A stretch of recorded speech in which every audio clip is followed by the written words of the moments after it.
Every year, millions of people around the world receive a cancer diagnosis. The reality is sobering. Nearly 40% of us may face cancer at some point in our lives. Genetics and chance certainly play a role, but the story doesn't end there. The choices we make, especially when it comes to food, have a powerful influence over our lifelong risk. In fact, up to 40% of all cancers are considered preventable, and our daily diet is one of the most impactful tools we have to steer ourselves toward better health. To understand how what we eat can either fuel or fight cancer, it's important to first understand the basics of how cancer develops.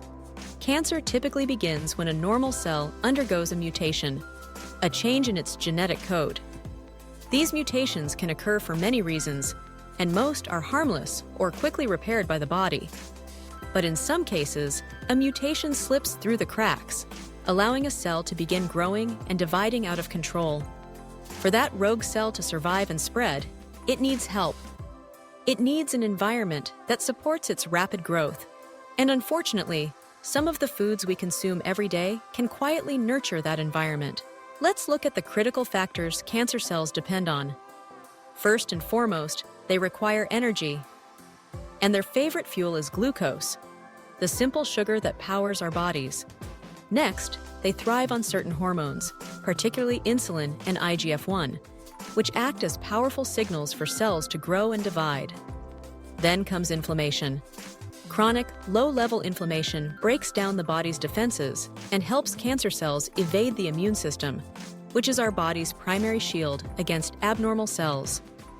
Lastly, cancer cells need a blood supply, a way to nourish themselves and grow. They achieve this by hijacking the process of angiogenesis, which creates new blood vessels. Many foods in the modern diet, even those we often consider healthy or harmless, can directly or indirectly support each of these steps. The good news is that by understanding which foods have this effect, we can make choices that reduce our risk. Let's begin with a naturally occurring carcinogen that's often overlooked: aflatoxins. These toxins are produced by certain molds that grow on grains, nuts, and corn, particularly in warm, humid climates. Peanuts and tree nuts, such as almonds, walnuts, and pistachios, are especially vulnerable. It's important to clarify, nuts themselves are not the enemy. They're packed with nutrients and healthy fats. The risk comes from nuts that have been stored or grown in conditions conducive to mold growth. When these nuts are consumed, or when products like peanut butter or almond butter are made from them without rigorous inspection, there's a chance that aflatoxins can make their way onto your plate. To minimize your exposure, choose nuts from brands that source their products from regions less prone to mold contamination. Inspect nuts for signs of discoloration or shriveling, which can indicate mold. Eat them within a month of purchase and pay attention to expiration dates. Roasting nuts can reduce aflatoxin levels, though it doesn't eliminate them completely. There's another sneakier way aflatoxins can enter our diet: through milk and dairy products. If cows consume contaminated feed, aflatoxins can be secreted into their milk. This risk is higher in products from cows fed untested grain or in unregulated raw milk. So, be selective about your dairy sources, especially if you're consuming products from regions where grain contamination is a concern. Now, let's turn to one of the most significant dietary contributors to cancer risk: sugar and processed carbohydrates. Research has consistently linked high consumption of sugar and refined carbs to increased risk of several cancers, especially breast, colon, and possibly pancreatic cancer. Why is this? To answer that, it helps to visualize the body as a vast network of billions of tiny engines, our cells. Under normal conditions, these engines run efficiently, using oxygen to extract maximum energy from each molecule of glucose. But cancer cells are different. They're like broken engines, burning through fuel at an accelerated rate.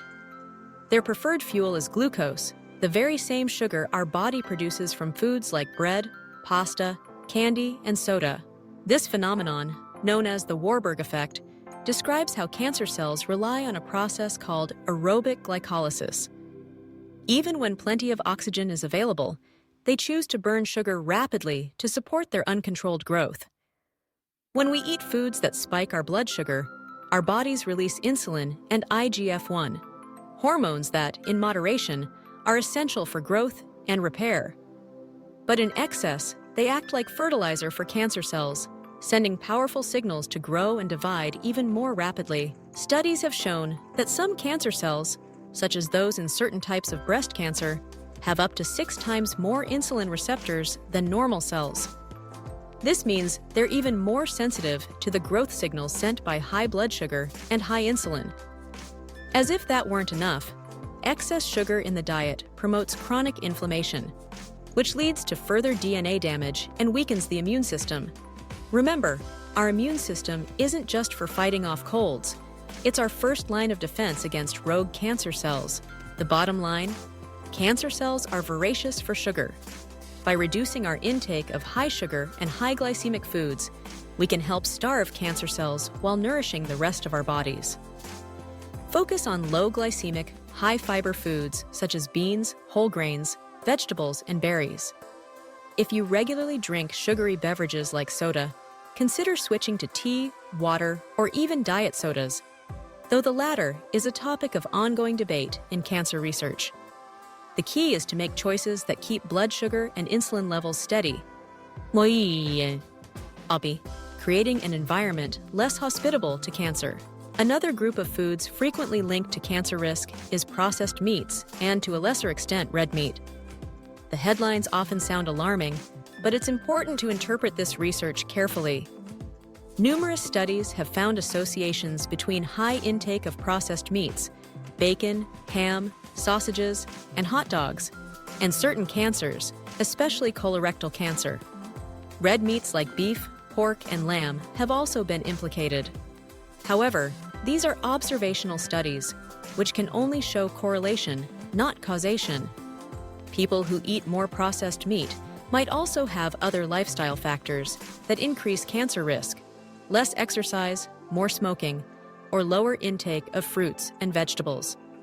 These confounding factors are known as healthy user bias and make it difficult to draw definitive conclusions. That said, there are plausible mechanisms by which processed meats could promote cancer. Many processed meats contain nitrites, preservatives that help cure and flavor the food. In the acidic environment of the stomach, these nitrites can be converted into nitrosamines, compounds known to damage DNA and increase the risk of stomach and other cancers. Cooking meat at high temperatures, grilling, frying, or barbecuing creates other harmful chemicals such as heterocyclic amines, HCAs, and polycyclic aromatic hydrocarbons, PAHs. Animal studies have shown that both can damage DNA and promote cancer formation. So, what's the takeaway? The evidence suggests that it's wise to limit processed meats and to enjoy red meat in moderation. More importantly, consider what you're not eating when you fill your plate with meat at the expense of other foods. Diets high in fiber, rich in fruits, vegetables, beans, and whole grains are consistently associated with lower cancer risk. In fact, higher fiber intake is linked to a significant reduction in cancer mortality. Fiber not only helps maintain a healthy digestive system, but also feeds beneficial gut bacteria, which play a role in controlling inflammation and supporting immune function. Alcohol is another substance with a well-established link to cancer. The International Agency for Research on Cancer has classified alcohol as a Group 1 carcinogen since 1987, meaning there is sufficient evidence that it causes cancer in humans. Alcohol consumption increases the risk of cancers of the mouth, throat, esophagus, liver, and breast, among others. The reasons are multifaceted.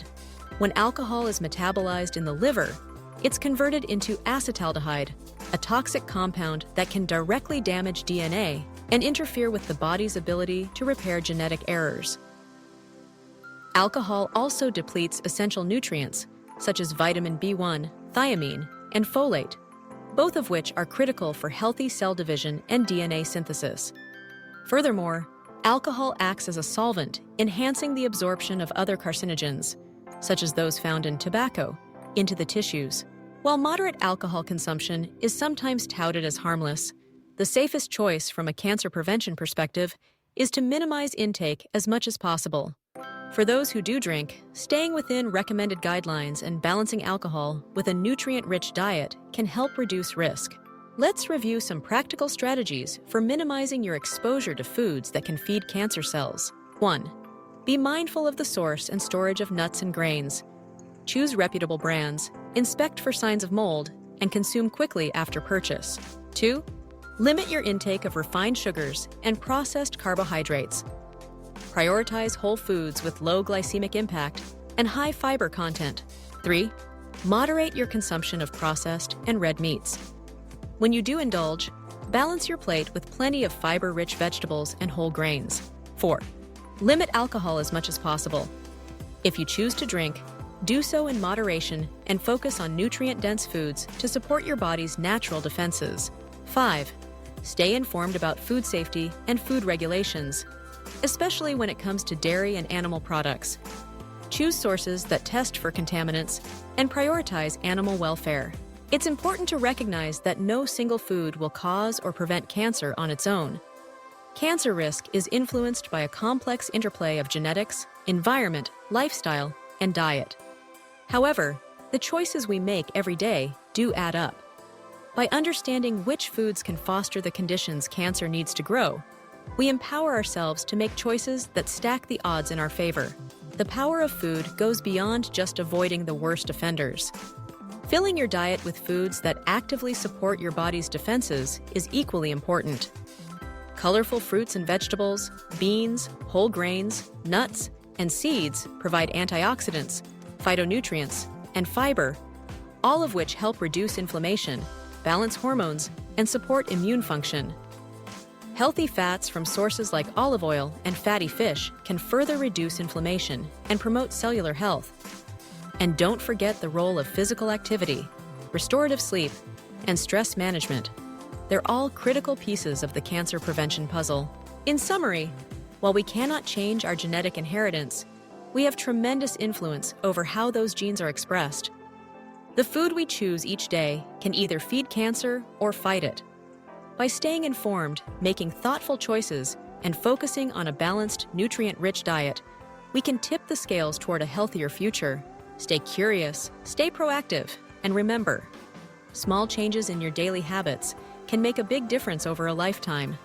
Your health is worth the investment.